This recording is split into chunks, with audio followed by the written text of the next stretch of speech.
The Iliad. Book 5. The exploits of Diomed, who though wounded by Pandarus continues fighting. He kills Pandarus and wounds Aeneas. Aphrodite rescues Aeneas, but being wounded by Diomed commits him to the care of Apollo and goes to Olympus, where she is tended by her mother Dione. Ares encourages the Trojans, and Aeneas returns to the fight cured of his wound.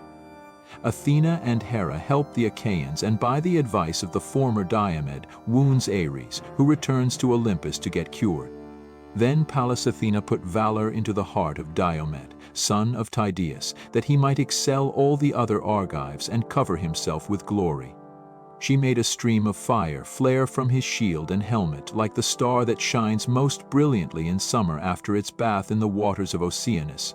Even such a fire did she kindle upon his head and shoulders, as she bade him speed into the thickest hurly-burly of the fight. Now there was a certain rich and honorable man among the Trojans, priest of Hephaestus, and his name was Dares. He had 2 sons, Phegeus and Idaeus, both of them skilled in all the arts of war. These 2 came forward from the main body of Trojans, and set upon Diomed, he being on foot, while they fought from their chariot. When they were close up to one another, Phegeus took aim first, but his spear went over Diomed's left shoulder without hitting him. Diomed then threw, and his spear sped not in vain, for it hit Phegeus on the breast near the nipple, and he fell from his chariot. Idaeus did not dare to bestride his brother's body, but sprang from the chariot and took to flight, or he would have shared his brother's fate, whereon Hephaestus saved him by wrapping him in a cloud of darkness, that his old father might not be utterly overwhelmed with grief. But the son of Tydeus drove off with the horses and bade his followers take them to the ships. The Trojans were scared when they saw the 2 sons of Dares, one of them in fright and the other lying dead by his chariot. Athena therefore took Ares by the hand and said, Ares, Ares, bane of men, blood-stained stormer of cities, may we not now leave the Trojans and Achaeans to fight it out, and see to which of the 2 Zeus will vouchsafe the victory? Let us go away and thus avoid his anger. So saying, she drew Ares out of the battle and set him down upon the steep banks of the Scamander. Upon this the Danaans drove the Trojans back, and each one of their chieftains killed his man. First King Agamemnon flung mighty Odius, captain of the Halizoni, from his chariot. The spear of Agamemnon caught him on the broad of his back, just as he was turning in flight. It struck him between the shoulders and went right through his chest, and his armor rang rattling round him as he fell heavily to the ground. Then Idomeneus killed Phasis, son of Borus the Maeonian, who had come from Varn. Mighty Idomeneus speared him on the right shoulder as he was mounting his chariot, and the darkness of death enshrouded him as he fell heavily from the car. The squires of Idomeneus spoiled him of his armor, while Menelaus, son of Atreus, killed Scamandrius the son of Strophius, a mighty huntsman and keen lover of the chase. Artemis herself had taught him how to kill every kind of wild creature that is bred in mountain forests, but neither she nor his famed skill in archery could now save him, for the spear of Menelaus struck him in the back as he was flying. It struck him between the shoulders and went right through his chest, so that he fell headlong, and his armor rang rattling round him. Meriones then killed Pheroclus the son of Tecton, who was the son of Hermon, a man whose hand was skilled in all manner of cunning workmanship, for Pallas Athena had dearly loved him. He it was that made the ships for Paris, which were the beginning of all mischief, and brought evil alike both on the Trojans and on Paris himself, for he heeded not the decrees of heaven. Meriones overtook him as he was flying and struck him on the right buttock. The point of the spear went through the bone into the bladder, and death came upon him as he cried aloud and fell forward on his knees. Magus, moreover, slew Pedaeus, son of Antenor, who, though he was a bastard, had been brought up by Theano as one of her own children, for the love she bore her husband. The son of Phyleus got close up to him and drove a spear into the nape of his neck. It went under his tongue, all among his teeth, so he bit the cold bronze, and fell dead in the dust.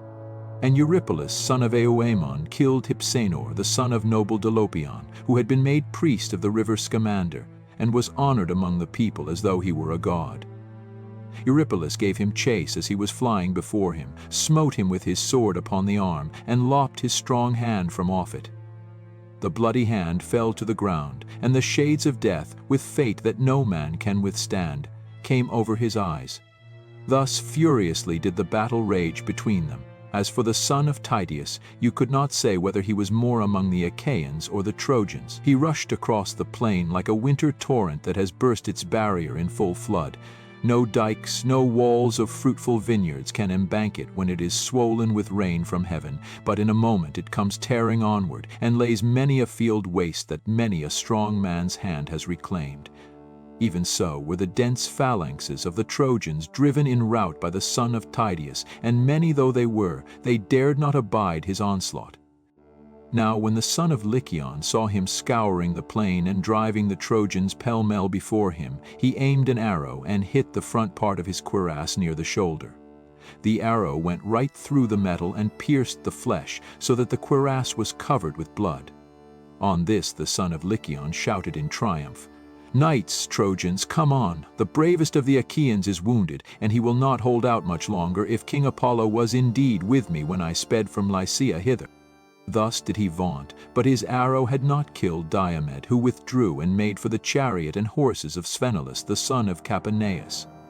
"Dear son of Capaneus," said he, "come down from your chariot and draw the arrow out of my shoulder."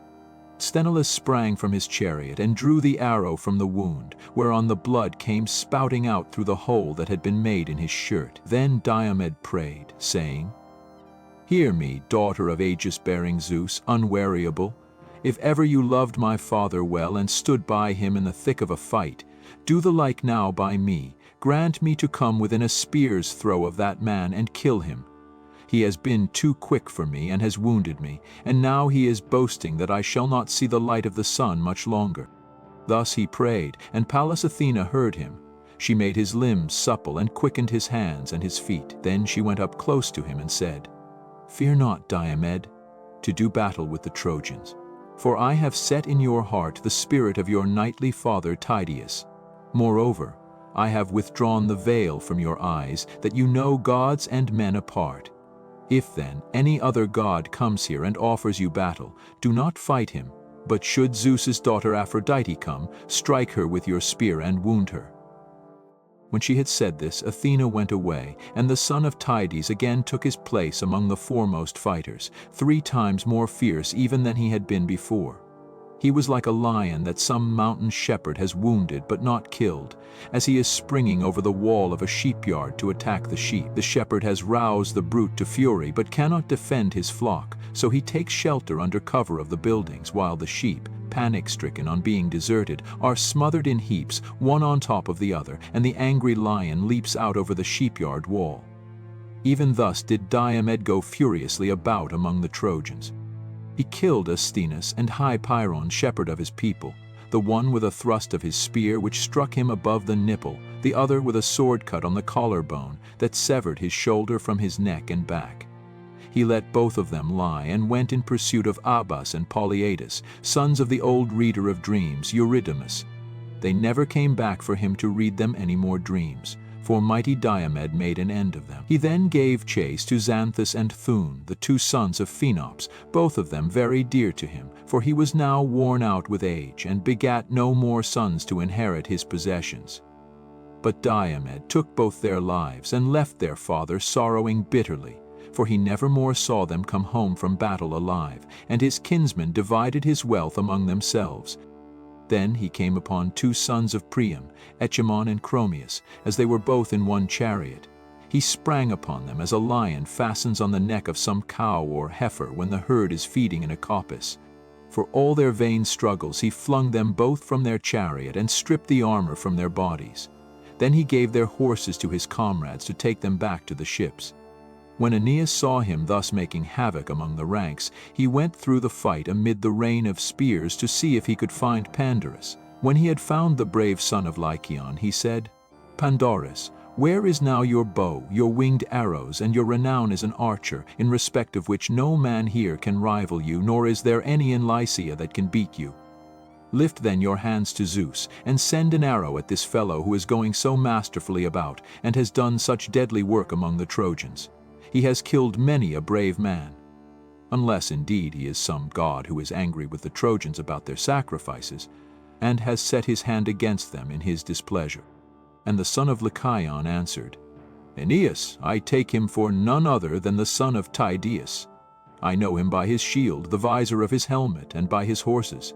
It is possible that he may be a god, but if he is the man I say he is not making all this havoc without heaven's help, but has some god by his side who is shrouded in a cloud of darkness, and who turned my arrow aside when it had hit him.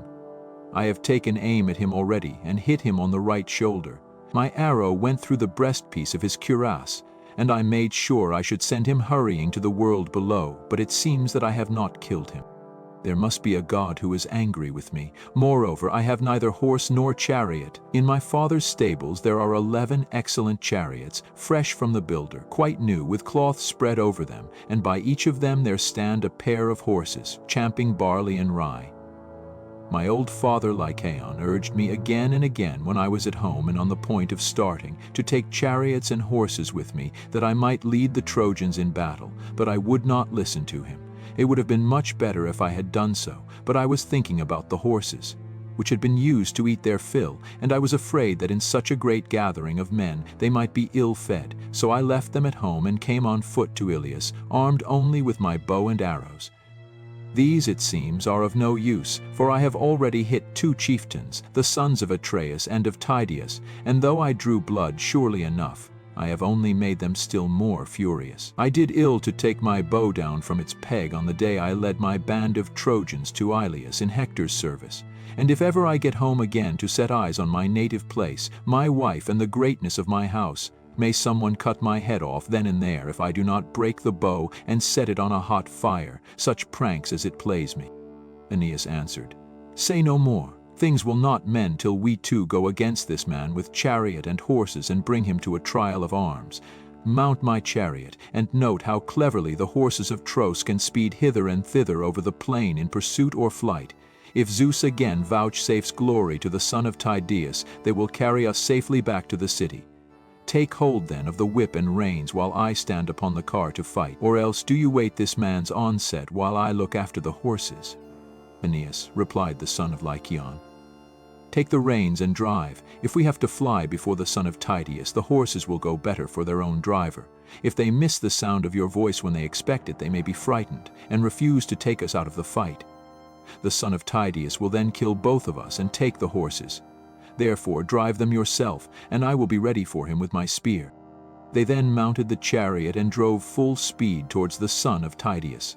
Sthenelus, son of Capaneus, saw them coming and said to Diomed, "Diomed, son of Tydeus, man after my own heart, I see 2 heroes speeding towards you, both of them men of might.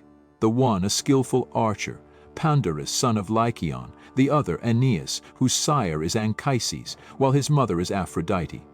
Mount the chariot and let us retreat. Do not, I pray you, press so furiously forward, or you may get killed." Diomed looked angrily at him and answered, "Talk not of flight, for I shall not listen to you. I am of a race that knows neither flight nor fear, and my limbs are as yet unwearied.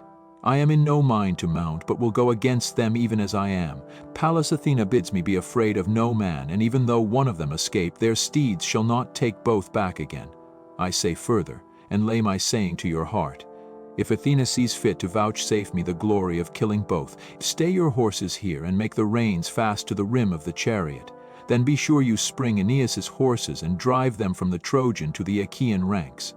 They are of the stock that great Zeus gave to Tros in payment for his son Ganymede, and are the finest that live and move under the sun.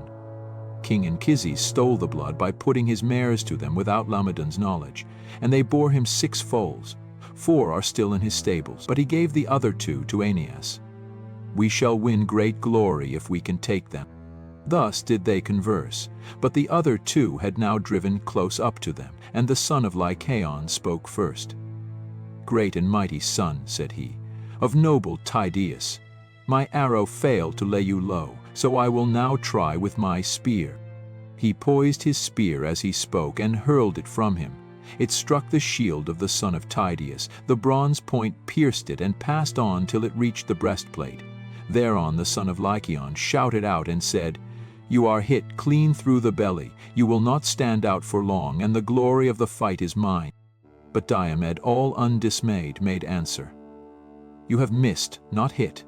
And before you two see the end of this matter, one or other of you shall glut tough-shielded Ares with his blood." With this he hurled his spear, and Athena guided it on to Pandoros's nose near the eye. It went crashing in among his white teeth. The bronze point cut through the root of his tongue, coming out under his chin, and his glistening armor rang rattling round him as he fell heavily to the ground. The horses started aside for fear, and he was reft of life and strength. Aeneas sprang from his chariot armed with shield and spear, fearing lest the Achaeans should carry off the body. He bestrode it as a lion in the pride of strength, with shield and spear before him and a cry of battle on his lips, resolute to kill the first that should dare face him. But the son of Tydeus caught up a mighty stone, so huge and great that as men now are it would take two to lift it. Nevertheless he bore it aloft with ease, unaided. And with this he struck Aeneas on the groin, where the hip turns in the joint that is called the cup bone. The stone crushed this joint and broke both the sinews, while its jagged edges tore away all the flesh. The hero fell on his knees, and propped himself with his hand resting on the ground, till the darkness of night fell upon his eyes. And now Aeneas, king of men, would have perished then and there, had not his mother, Zeus's daughter Aphrodite, who had conceived him by Anchises when he was herding cattle, been quick to mark, and thrown her two white arms about the body of her dear son. She protected him by covering him with a fold of her own fair garment, lest some Danaan should drive a spear into his breast and kill him. Thus then did she bear her dear son out of the fight. But the son of Capaneus was not unmindful of the orders that Diomed had given him.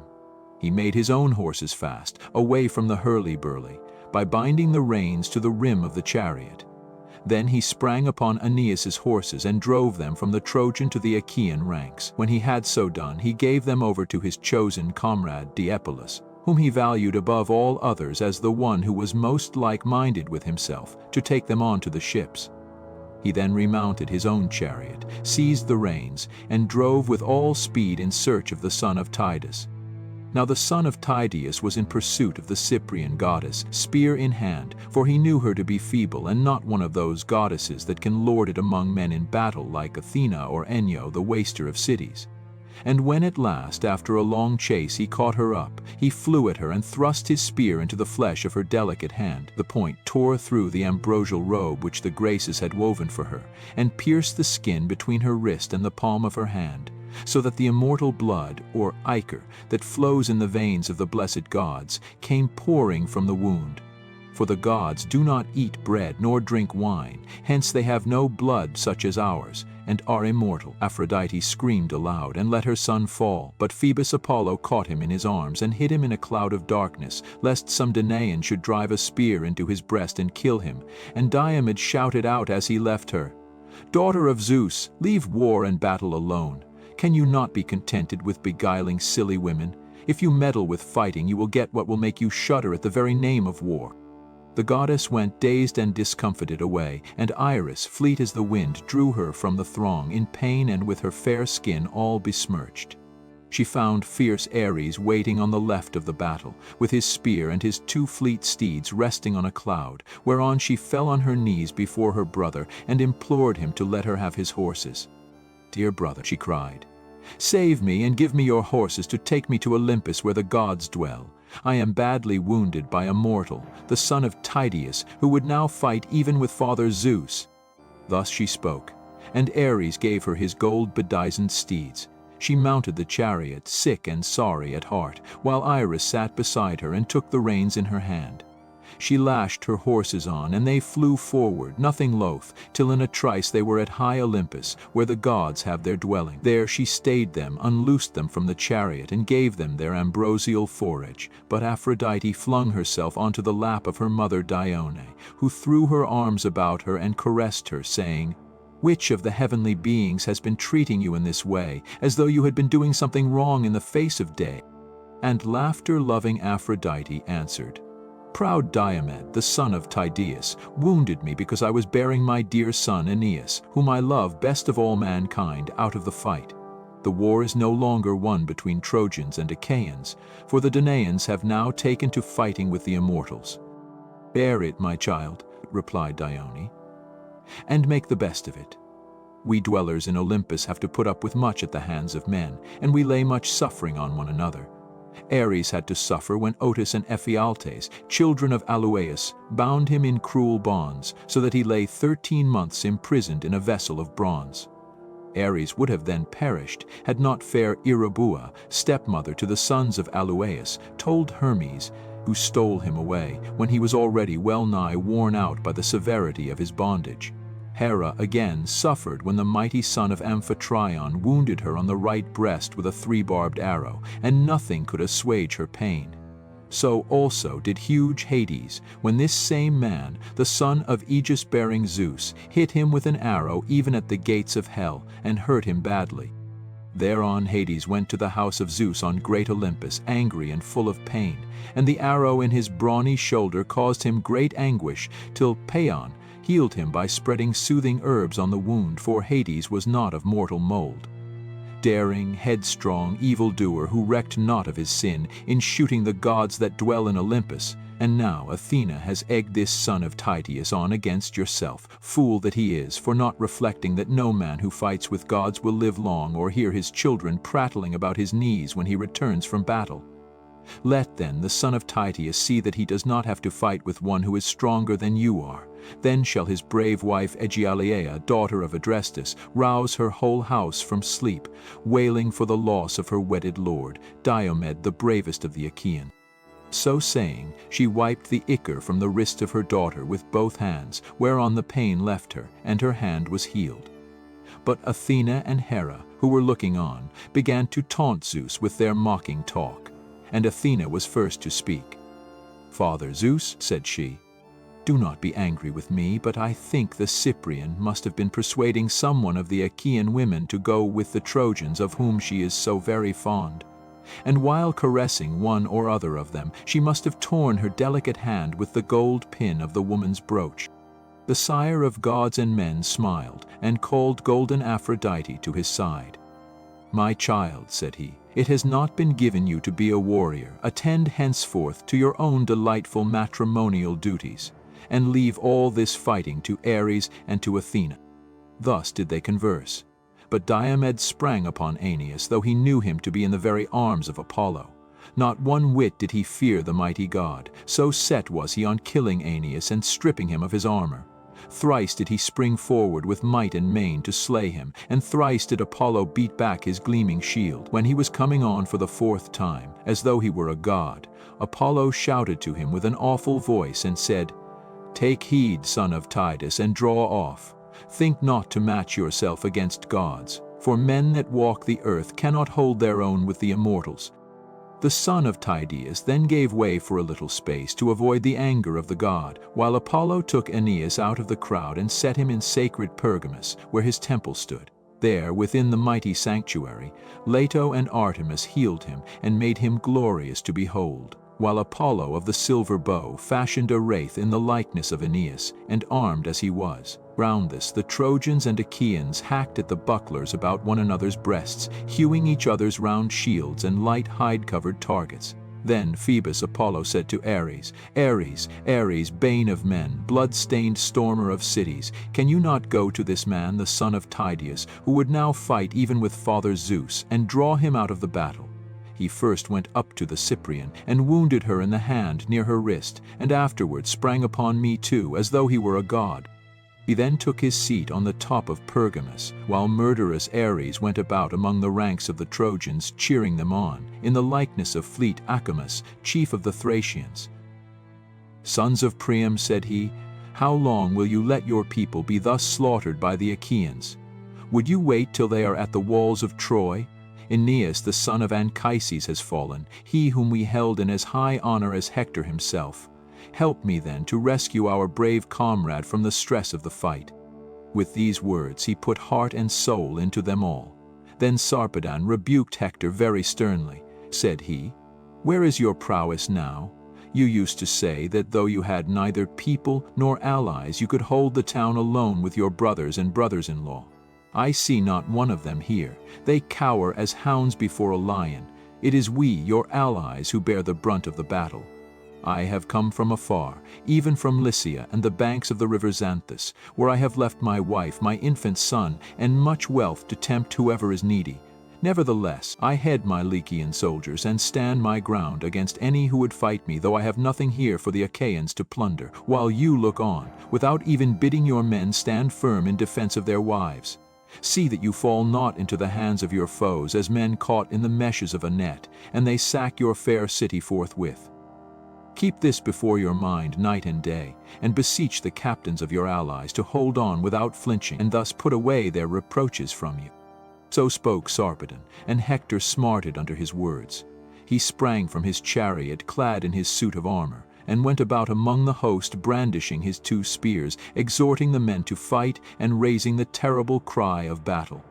Then they rallied, and again faced the Achaeans, but the Argives stood compact and firm, and were not driven back. As the breezes sport with the chaff upon some goodly threshing floor when men are winnowing, while yellow Demeter blows with the wind to sift the chaff from the grain, and the chaff heaps grow whiter and whiter. Even so did the Achaeans whiten in the dust which the horses' hoofs raised to the firmament of heaven, as their drivers turned them back to battle, and they bore down with might upon the foe. Fierce Ares, to help the Trojans, covered them in a veil of darkness, and went about everywhere among them, inasmuch as Phoebus Apollo had told him that when he saw Pallas Athena leave the fray, he was to put courage into the hearts of the Trojans, for it was she who was helping the Danaans. Then Apollo sent Aeneas forth from his rich sanctuary, and filled his heart with valor, whereon he took his place among his comrades, who were overjoyed at seeing him alive, sound, and of a good courage. But they could not ask him how it had all happened, for they were too busy with the turmoil raised by Ares and by Strife, who raged insatiably in their midst. The 2 Ajaxes, Odysseus and Diomed, cheered the Danaans on, fearless of the fury and onset of the Trojans. They stood as still as clouds which the son of Saturn has spread upon the mountain-tops, when there is no air, and fierce Boreas sleeps with the other boisterous winds whose shrill blasts scatter the clouds in all directions. Even so did the Danaans stand firm and unflinching against the Trojans. The son of Atreus went about among them and exhorted them. "My friends," said he, "quit yourselves like brave men, and shun dishonor in one another's eyes amid the stress of battle. They that shun dishonor more often live than get killed, but they that fly save neither life nor name." As he spoke, he hurled his spear and hit one of those who were in the front rank, the comrade of Aeneas, Deicon, son of Pergasus, whom the Trojans held in no less honor than the sons of Priam, for he was ever quick to place himself among the foremost. The spear of King Agamemnon struck his shield and went right through it, for the shield stayed it not. It drove through his belt into the lower part of his belly, and his armor rang rattling round him as he fell heavily to the ground. Then Aeneas killed 2 champions of the Danaans, Crathon and Solochus. Their father was a rich man who lived in the strong city of Fair, and was descended from the river Alpheus, whose broad stream flows through the land of the Pylians. The river begat Solochus, who ruled over much people and was father to Diocles, who in his turn begat twin sons, Crathon and Solochus, well skilled in all the arts of war. These, when they grew up, went to Iliad with the Argive fleet in the cause of Menelaus and Agamemnon, sons of Atreus, and there they both of them fell, as 2 lions whom their dam has reared in the depths of some mountain forest, to plunder homesteads and carry off sheep and cattle till they get killed by the hand of man, so were these 2 vanquished by Aeneas, and fell like high pine trees to the ground. Brave Menelaus pitied them in their fall, and made his way to the front, clad in gleaming bronze and brandishing his spear, for Ares egged him on to do so with intent that he should be killed by Aeneas. But Antilochus the son of Nestor saw him, and sprang forward, fearing that the king might come to harm, and thus bring all their labor to nothing. When, therefore, Aeneas and Menelaus were setting their hands and spears against one another, eager to do battle, Antilochus placed himself by the side of Menelaus. Aeneas, bold though he was, drew back on seeing the 2 heroes side by side in front of him. So they drew the bodies of Crathon and Solochus to the ranks of the Achaeans, and committed the 2 poor fellows into the hands of their comrades. They then turned back and fought in the front ranks. They killed Peleiomenes, peer of Ares, leader of the Paphlagonian warriors. Menelaus struck him on the collarbone as he was standing on his chariot, while Antilochus hit his charioteer and squire Medon, the son of Atimneus, who was turning his horses in flight. He hit him with a stone upon the elbow, and the reins, enriched with white ivory, fell from his hands into the dust. Antilochus rushed towards him and struck him on the temples with his sword, whereon he fell head first from the chariot to the ground. There he stood for a while with his head and shoulders buried deep in the dust, for he had fallen on sandy soil, till his horses kicked him and laid him flat on the ground, as Antilochus lashed them, and drove them off to the host of the Achaeans. But Hector marked them from across the ranks, and with a loud cry rushed towards them, followed by the strong battalions of the Trojans. Ares and dread Enyo led them on, she fraught with ruthless turmoil of battle, while Ares wielded a monstrous spear, and went about, now in front of Hector and now behind him. Diomed shook with passion as he saw them. As a man crossing a wide plain is dismayed to find himself on the brink of some great river rolling swiftly to the sea, he sees its boiling waters and starts back in fear. Even so did the son of Tydeus give ground. Then he said to his men, "My friends, how can we wonder that Hector wields the spear so well? Some god is ever by his side to protect him, and now Ares is with him in the likeness of mortal man. Keep your faces therefore towards the Trojans, but give ground backwards, for we dare not fight with gods." As he spoke, the Trojans drew close up, and Hector killed 2 men, both in one chariot, Menesthes and Anchialus, heroes well versed in war. Ajax, son of Telamon, pitied them in their fall. He came close up and hurled his spear, hitting Amphius, the son of Selagus, a man of great wealth, who lived in Paesus and owned much corn-going land, but his lot had led him to come to the aid of Priam and his sons. Ajax struck him in the belt. The spear pierced the lower part of his belly, and he fell heavily to the ground. Then Ajax ran towards him to strip him of his armor, but the Trojans rained spears upon him, many of which fell upon his shield. He planted his heel upon the body and drew out his spear, but the darts pressed so heavily upon him that he could not strip the goodly armor from his shoulders. The Trojan chieftains, moreover, many and valiant, came about him with their spears, so that he dared not stay, great, brave, and valiant though he was. They drove him from them, and he was beaten back. Thus then did the battle rage between them. Presently the strong hand of fate impelled Tlepolemus, the son of Heracles, a man both brave and of great stature, to fight Sarpedon. So the two, son and grandson of great Zeus, drew near to one another, and Tlepolemus spoke first. "Sarpedon," said he, "counselor of the Lycians, why should you come skulking here, you who are a man of peace? They lie who call you son of Aegis, being Zeus, for you are little like those who were of old his children. Far other was Heracles, my own brave and lion-hearted father, who came here for the horses of Laomedon, and though he had 6 ships only and few men to follow him, sacked the city of Iliad and made a wilderness of her highways. You are a coward, and your people are falling from you. For all your strength and all your coming from Lycia, you will be no help to the Trojans, but will pass the gates of Hades vanquished by my hand."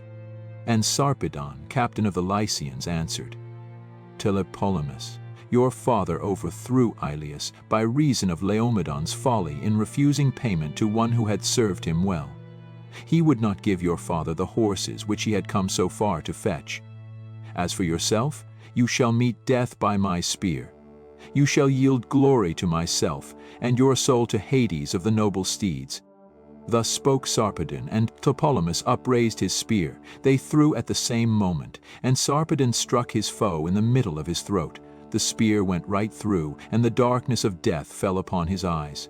Tlepolemus's spear struck Sarpedon on the left thigh with such force that it tore through the flesh and grazed the bone, but his father, as yet, warded off destruction from him. His comrades bore Sarpedon out of the fight, in great pain by the weight of the spear that was dragging from his wound. They were in such haste and stress as they bore him that no one thought of drawing the spear from his thigh so as to let him walk uprightly. Meanwhile, the Achaeans carried off the body of Tlepolemus, whereon Odysseus was moved to pity, and panted for the fray as he beheld them. He doubted whether to pursue the son of Zeus, or to make slaughter of the Lycian rank and file. It was not decreed, however, that he should slay the son of Zeus. Athena therefore turned him against the main body of the Lycians. He killed Coronus, Alastor, Chromius, Alcandrus, Halius, Noemon, and Prytanius, and would have slain yet more, had not great Hector marked him, and sped to the front of the fight, clad in his suit of mail, filling the Danaans with terror. Sarpedon was glad when he saw him coming, and besought him, saying, "Son of Priam, let me not be here to fall into the hands of the Danaans. Help me, and since I may not return home to gladden the hearts of my wife and of my infant son, let me die within the walls of your city." Hector made him no answer, but rushed onward to fall at once upon the Achaeans and kill many among them. His comrades then bore Sarpedon away and laid him beneath Zeus's spreading oak tree. Pelagon, his friend and comrade, drew the spear out of his thigh, but Sarpedon fainted, and a mist came over his eyes. Presently he came to himself again, for the breath of the north wind as it played upon him gave him new life, and brought him out of the deep swoon into which he had fallen. Meanwhile the Argives were neither driven towards their ships by Ares and Hector, nor yet did they attack them. When they knew that Ares was with the Trojans, they retreated, but kept their faces still turned towards the foe. Who, then, was first and who last to be slain by Ares and Hector? They were valiant Teuthras and Orestes the renowned charioteer, Tresius the Aetolian warrior, Oenomaus, Helenus the son of Enops, and Orespius of the gleaming girdle, who was possessed of great wealth and dwelt by the Cephisian lake with the other Boeotians who lived near him, owners of a fertile country.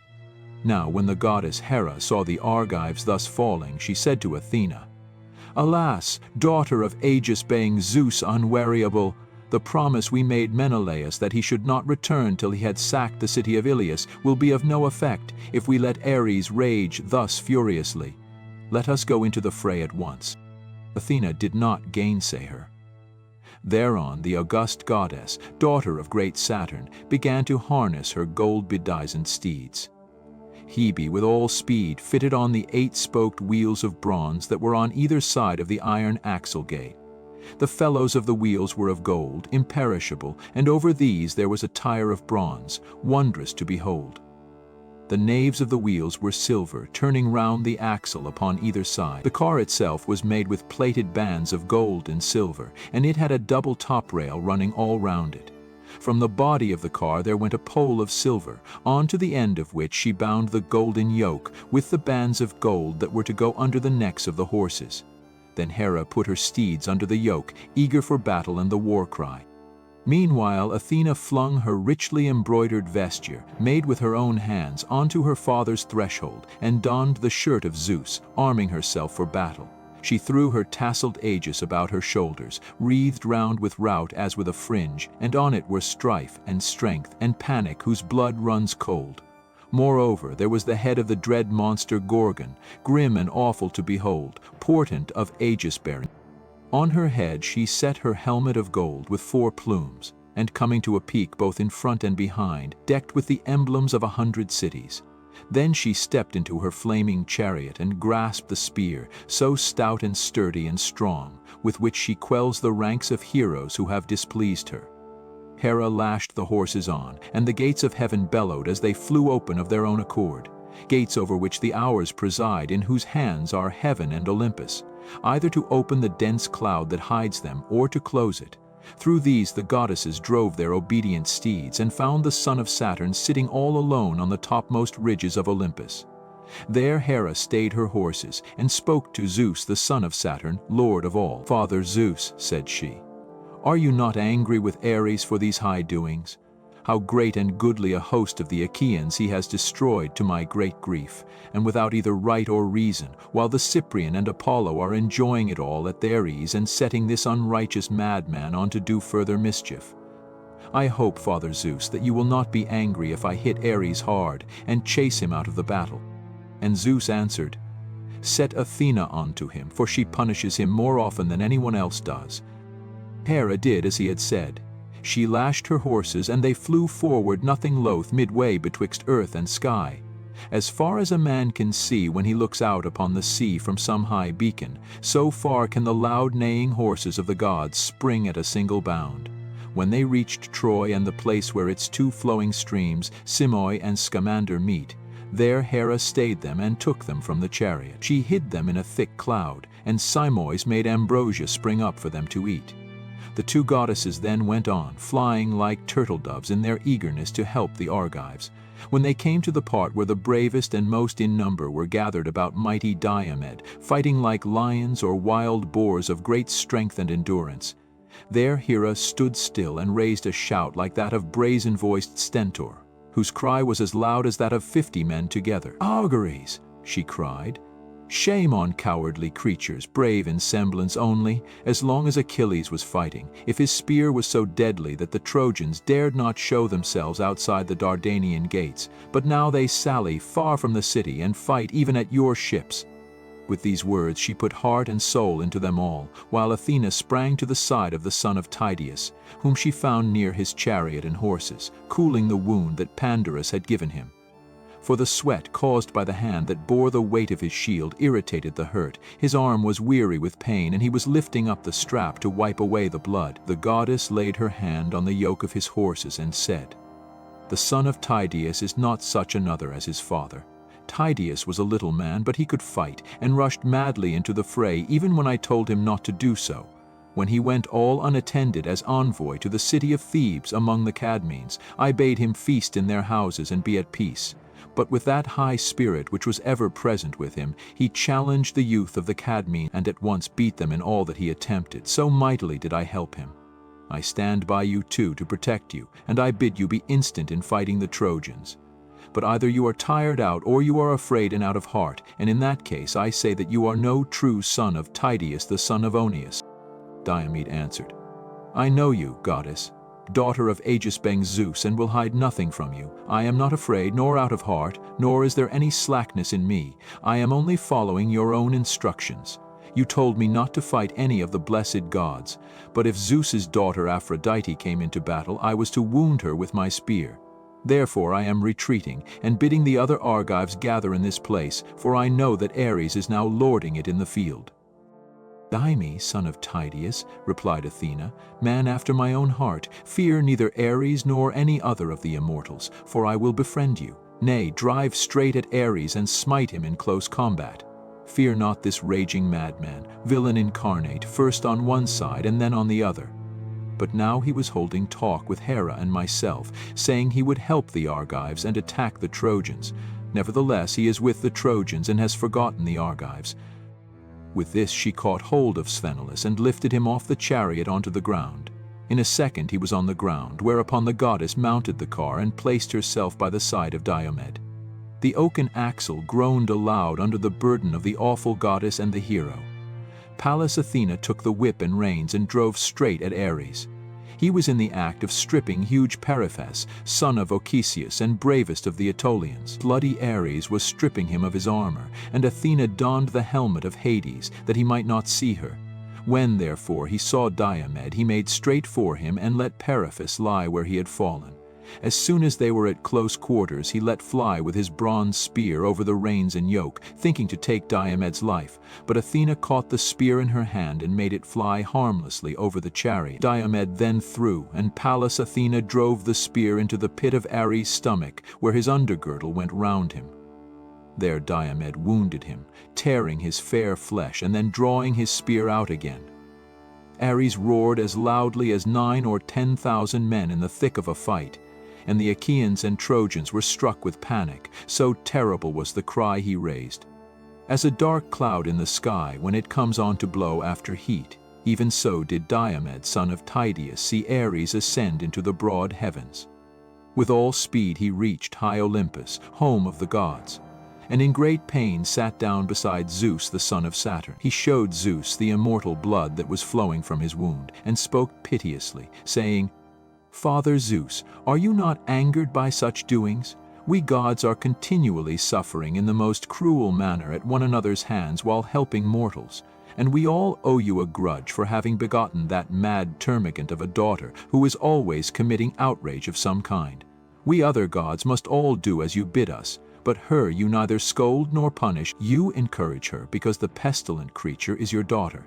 See how she has been inciting proud Diomed to vent his rage on the immortal gods. First he went up to the Cyprian and wounded her in the hand near her wrist, and then he sprang upon me too, as though he were a god. Had I not run for it, I must either have lain there for long enough in torments among the ghastly corpses, or have been eaten alive with spears till I had no more strength left in me. Zeus looked angrily at him and said, "Do not come whining here, surfacing both ways. I hate you worst of all the gods in Olympus, for you are ever fighting and making mischief.